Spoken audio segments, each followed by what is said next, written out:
The Secret Garden. Chapter 9. The strangest house anyone ever lived in. It was the sweetest, most mysterious-looking place anyone could imagine. The high walls which shut it in were covered with the leafless stems of climbing roses, which were so thick that they were matted together. Mary Lennox knew they were roses because she had seen a great many roses in India. All the ground was covered with grass of a wintry brown, and out of it grew clumps of bushes, which were surely rose bushes if they were alive. There were numbers of standard roses, which had so spread their branches that they were like little trees. There were other trees in the garden, and one of the things which made the place look strangest and loveliest was that climbing roses had run all over them and swung down long tendrils which made light swaying curtains. And here and there they had caught at each other or at a far-reaching branch and had crept from one tree to another and made lovely bridges of themselves. There were neither leaves nor roses on them now, and Mary did not know whether they were dead or alive, but their thin grey or brown branches and sprays looked like a sort of hazy mantle, spreading over everything, walls and trees, and even brown grass, where they had fallen from their fastenings and run along the ground. It was this hazy tangle from tree to tree which made it all look so mysterious. Mary had thought it must be different from other gardens which had not been left all by themselves so long, and indeed it was different from any other place she had ever seen in her life. "How still it is," she whispered. "How still!" Then she waited a moment and listened at the stillness. The robin, who had flown to his treetop, was still as all the rest. He did not even flutter his wings. He sat without stirring and looked at Mary. "No wonder it is still," she whispered again. "I am the first person who has spoken in here for 10 years. She moved away from the door, stepping as softly as if she were afraid of awakening someone. She was glad that there was grass under her feet and that her steps made no sounds. She walked under one of the fairy-like grey arches between the trees and looked up at the sprays and tendrils which formed them. "I wonder if they are all quite dead," she said. "Is it all a quite dead garden? I wish it wasn't." If she had been Ben Weatherstaff, she could have told whether the wood was alive by looking at it, but she could only see that there were only grey or brown sprays and branches, and none showed any signs of even a tiny leaf bud anywhere. But she was inside the wonderful garden, and she could come through the door under the ivy any time, and she felt as if she had found a world all her own. The sun was shining inside the 4 walls, and the high arch of blue sky over this particular piece of Misselthwaite seemed even more brilliant and soft than it was over the moor. The robin flew down from his treetop and hopped about or flew after her from one bush to another. He chirped a good deal and had a very busy air, as if he were showing her things. Everything was strange and silent, and she seemed to be hundreds of miles away from anyone, but somehow she did not feel lonely at all. All that troubled her was her wish that she knew whether all the roses were dead, or if perhaps some of them had lived and might put out leaves and buds as the weather got warmer. She did not want it to be a quite dead garden. If it were a quite alive garden, how wonderful it would be, and what thousands of roses would grow on every side. Her skipping rope had hung over her arm when she came in, and after she had walked about for a while, she thought she would skip round the whole garden, stopping when she wanted to look at things. There seemed to have been grass paths here and there, and in 1 or 2 corners there were alcoves of evergreen with stone seats or tall moss-covered flower urns in them.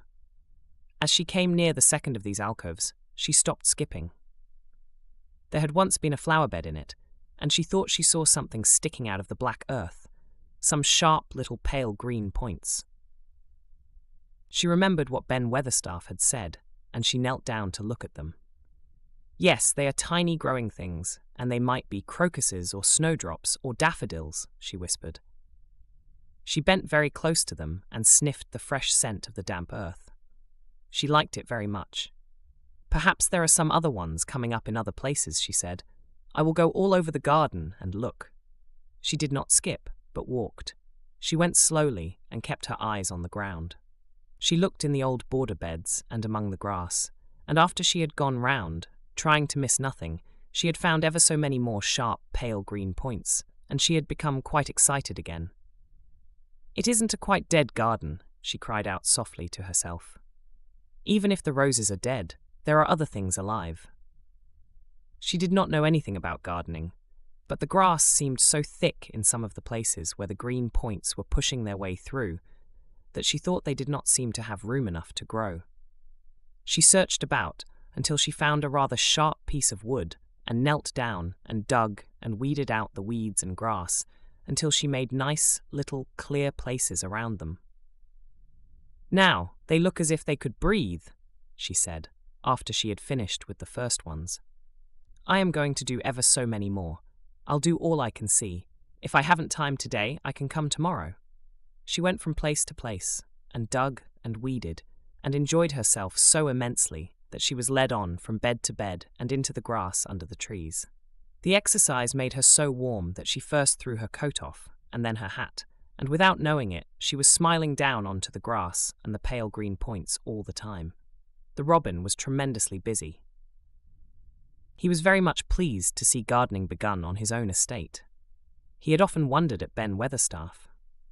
Where gardening is done, all sorts of delightful things to eat are turned up with the soil. Now here was this new kind of creature, who was not half Ben's size, and yet had had the sense to come into his garden and begin at once. Mistress Mary worked in her garden until it was time to go to her midday dinner. In fact, she was rather late in remembering, and when she put on her coat and hat and picked up her skipping rope, she could not believe that she had been working 2 or 3 hours. She had been actually happy all the time, and dozens of the tiny pale green points were to be seen in cleared places, looking twice as cheerful as they had looked before when the grass and weeds had been smothering them. "I shall come back this afternoon," she said, looking all round at her new kingdom, and speaking to the trees and the rose bushes as if they heard her. Then she ran lightly across the grass, pushed open the slow old door, and slipped through it under the ivy. She had such red cheeks and such bright eyes, and ate such a dinner that Martha was delighted. "2 pieces o' meat and 2 helps o' rice pudding," she said. Mother will be pleased when I tell her what the skipping rope's done for thee." In the course of her digging with her pointed stick, Mistress Mary had found herself digging up a sort of white root, rather like an onion. She had put it back in its place and patted the earth carefully down on it, and just now she wondered if Martha could tell her what it was. "Martha," she said, "what are those white roots that look like onions?" "They're bulbs," answered Martha. "Lots of spring flowers grow from 'em. The very little ones are snowdrops and crocuses, and the big ones are narcissuses and jonquils and daffydowndillies. The biggest of all is lilies and purple flags. They are nice. Dickon's got a whole lot of 'em planted in our bit of garden." "Does Dickon know all about them?" asked Mary, a new idea taking possession of her. "Our Dickon can make a flower grow out of a brick walk. Mother says he just whispers things out of the ground." "Do bulbs live a long time? Would they live years and years if no one helped them?" inquired Mary anxiously. "They're things as helps themselves," said Martha. "That's why poor folk can afford to have 'em. If you don't trouble 'em, most of 'em will work away underground for a lifetime and spread out and have little uns. There's a place in the park woods here where there's snowdrops by thousands. They're the prettiest sight in Yorkshire when the spring comes. No one knows when they was first planted." "I wish the spring was here now," said Mary. "I want to see all the things that grow in England." She had finished her dinner and gone to her favourite seat on the hearthrug. I wish I had a little spade," she said. "Whatever does the want a spade for?" asked Martha, laughing. "Art the goin' to take to diggin'? I must tell Mother that too." Mary looked at the fire and pondered a little. She must be careful if she meant to keep her secret kingdom. She wasn't doing any harm, but if Mr. Craven found out about the open door, he would be fearfully angry and get a new key and lock it up forevermore. She really could not bear that. "This is such a big, lonely place," she said slowly, as if she were turning matters over in her mind. "The house is lonely, and the park is lonely, and the gardens are lonely. So many places seem shut up. I never did many things in India, but there were more people to look at. natives and soldiers marching by, and sometimes bands playing, and my ayah told me stories. There is no one to talk to here except you and Ben Weatherstaff. And you have to do your work, and Ben Weatherstaff won't speak to me often. I thought if I had a little spade I could dig somewhere as he does, and I might make a little garden if he would give me some seeds." Martha's face quite lighted up. "There now," she exclaimed. "If that wasn't one of the things Mother said. She says, there's such a lot of room in that big place. Why don't they give her a bit for herself, even if she doesn't plant nothing but parsley and radishes? She'd dig and rake away and be right down happy over it." "Them" was the very words she said. "Were they?" said Mary. "How many things she knows, doesn't she?" Said Martha. "It's like she says, a woman as brings up 12 children learns something besides her ABC. Children's as good as arithmetic to set you finding out things." "How much would a spade cost, a little one?" Mary asked. "Well," was Martha's reflective answer, "at Thwaite Village there's a shop or so, and I saw little garden sets with a spade and a rake and a fork all tied together for 2 shillings. And they was stout enough to work with too." "I've got more than that in my purse," said Mary. "Mrs. Morrison gave me 5 shillings, and Mrs. Medlock gave me some money from Mr. Craven." "Did he remember thee that much?" exclaimed Martha. "Mrs. Medlock said I was to have 1 shilling a week to spend. She gives me 1 every Saturday. I didn't know what to spend it on." "My word, prosody rape scent, that's riches," said Martha. "That can buy anything in the world the wants. The rent of our cottage is only 1 and 3 pence, and it's like pulling eye teeth to get it. Now I've just thought of something, putting her hands on her hips." "What?" said Mary eagerly. "In the shop at Thwaite they sell packages of flower seeds for 1 penny each, and our Dickon, he knows which is the prettiest ones and how to make 'em grow. He walks over to Thwaite many a day just for the fun of it. Does thou know how to print letters?" Suddenly. "I know how to write," Mary answered. Martha shook her head. "Our Dickon can only read printing. If that could print, we could write a letter to him and ask him to go and buy the garden tools and the seeds at the same time." "Oh, you're a good girl," Mary cried. "You are, really. I didn't know you were so nice. I know I can print letters if I try. Let's ask Mrs. Medlock for a pen and ink and some paper." "I've got some of my own," said Martha. "I bought 'em so I could print a bit of a letter to Mother of a Sunday. I'll go and get it." She ran out of the room, and Mary stood by the fire and twisted her thin little hands together with sheer pleasure. "If I have a spade," she whispered, "I can make the earth nice and soft and dig up weeds. If I have seeds and can make flowers grow, the garden won't be dead at all. It will come alive." She did not go out again that afternoon, because when Martha returned with her pen and ink and paper, she was obliged to clear the table and carry the plates and dishes downstairs. And when she got into the kitchen, Mrs. Medlock was there and told her to do something. So Mary waited for what seemed to her a long time before she came back. Then it was a serious piece of work to write to Dickon. Mary had been taught very little because her governesses had disliked her too much to stay with her. She could not spell particularly well, but she found that she could print letters when she tried. This was the letter Martha dictated to her. "My dear Dickon, this comes hoping to find you well, as it leaves me at present. Miss Mary has plenty of money, and will you go to Thwaite and buy her some flower seeds and a set of garden tools to make a flower bed? Pick the prettiest ones, and easy to grow, because she has never done it before and lived in India, which is different. Give my love to Mother and every one of you. Miss Mary is going to tell me a lot more, so that on my next day out you can hear about elephants and camels, and gentlemen going hunting lions and tigers. Your loving sister, Martha Phoebe Sowerby. We'll put the money in the envelope, and I'll get the butcher boy to take it in his cart. He's a great friend, Dickens, said Martha. How shall I get the things when Dickon buys them?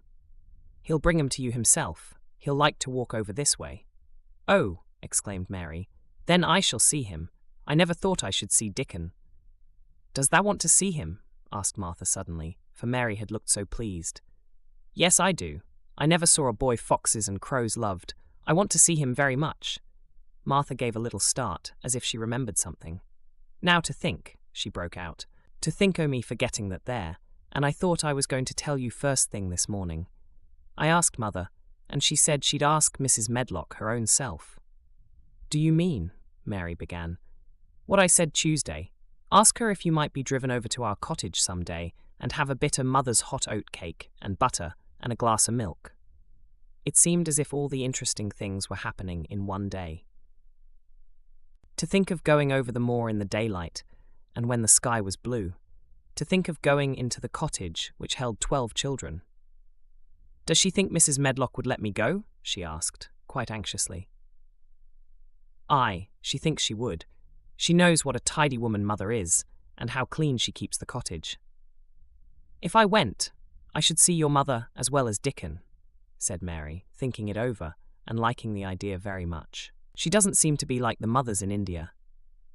Her work in the garden and the excitement of the afternoon ended by making her feel quiet and thoughtful. Martha stayed with her until tea time, but they sat in comfortable quiet and talked very little. But just before Martha went downstairs for the tea tray, Mary asked a question.